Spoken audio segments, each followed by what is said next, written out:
What if you're wrong?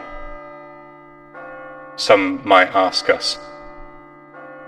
What if there is no God and your faith is for nothing?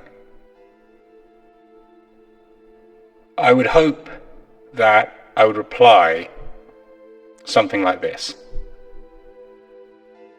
If I am right,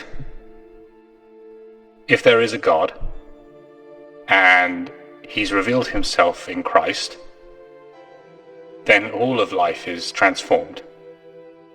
Life with God isn't merely worth living. It becomes everything worth pursuing.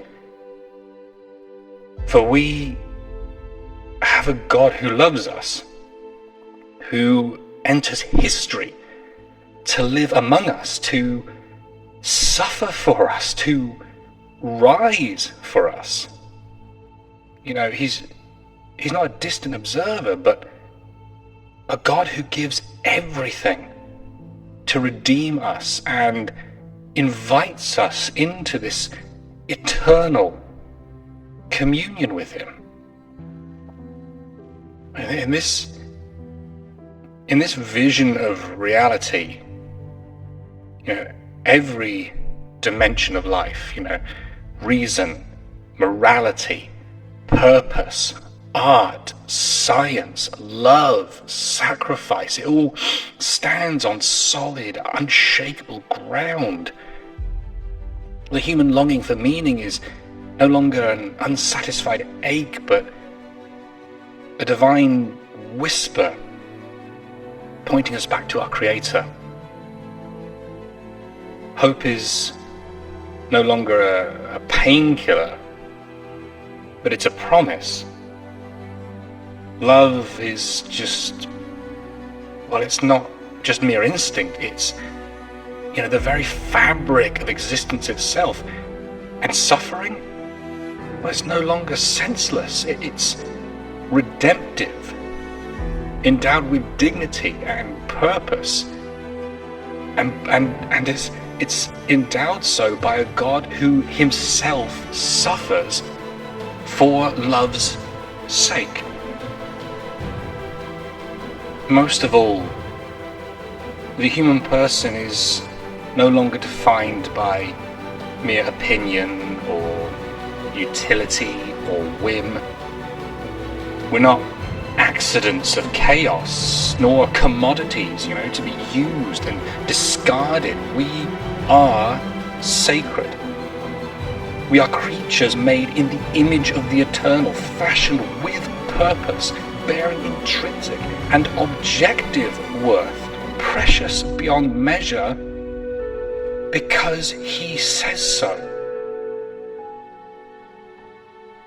But if I am wrong, if there is no God, and the universe is nothing more than mindless, purposeless chaos, then everything changes. If there is no creator, no transcendent reason or order behind existence, then the ground beneath us crumbles into absurdity.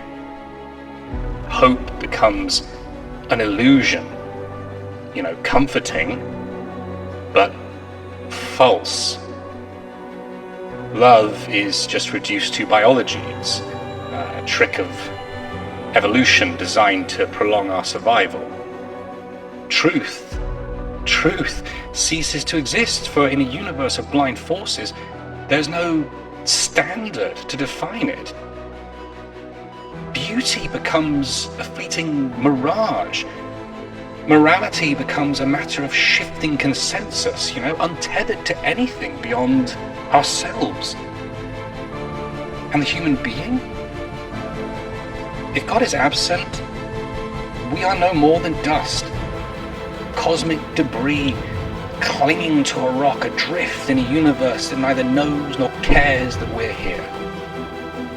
Our worth becomes a matter of opinion. Today's valuable life may be tomorrow's inconvenience. In such a world, death reigns supreme. Entropy has the final word. The universe itself is just on borrowed time, a fading ember destined for cold, lifeless silence. And all that we are, our dreams, our joys, our sacrifices, ends in nothing. The laughter of your children, the tears, the courage of a martyr, they're but sparks that flash briefly and vanish into the void. This isn't merely a bleak vision of the universe, it's unbearable. Yet, even the staunchest secularist can't live as if this were true. Deep within, we all sense a hunger for meaning, a hunger that no materialist explanation can actually satisfy. And so the secularist, the humanist, the atheist will always say, we make our own meaning for ourselves. But what is this? What is it if not a quiet confession? By their own words, they admit that meaning is as essential to the human spirit as air is to the body, as food is to the body. Yet they also declare it a fiction, a story we have to tell ourselves just to escape despair. But if life really just requires fiction to make it bearable, then even in that universe, it seems to me that the sanest person alive would be the one who believed the most beautiful and the most life-affirming story, and not only believes it fully, but lives it as a reality. So here's the paradox, right? In a godless universe, those who reject God's love are left with a choice. Either they accept the absurdity of existence and attempt to endure the unbearable, or they create their own illusions, resigning themselves to believe what they themselves call false. And so I ask, who is truly irrational here? The one who lives as if the universe is meaningless and finds no joy or hope, or the one who embraces a truth so profound, so beautiful, that it's the only way life has any meaning at all, any purpose, any dignity beyond measure? For me, it would be insanity to deny God's love in a universe where He has revealed Himself to us. But it would be a double madness to deny His love in a universe where He doesn't exist, for even then, nothing better could be imagined. The love of God isn't just a mere comfort, it's the axis upon which all reality turns. It's the highest and truest vision of human life. Without it, all we are and all we do dissolves into dust. Without it, the reason and order that we see sustaining the universe has no reason or logical ground to it. Order doesn't rest on order, order rests on chaos. Being doesn't come from the ground of being itself, it comes from non-being.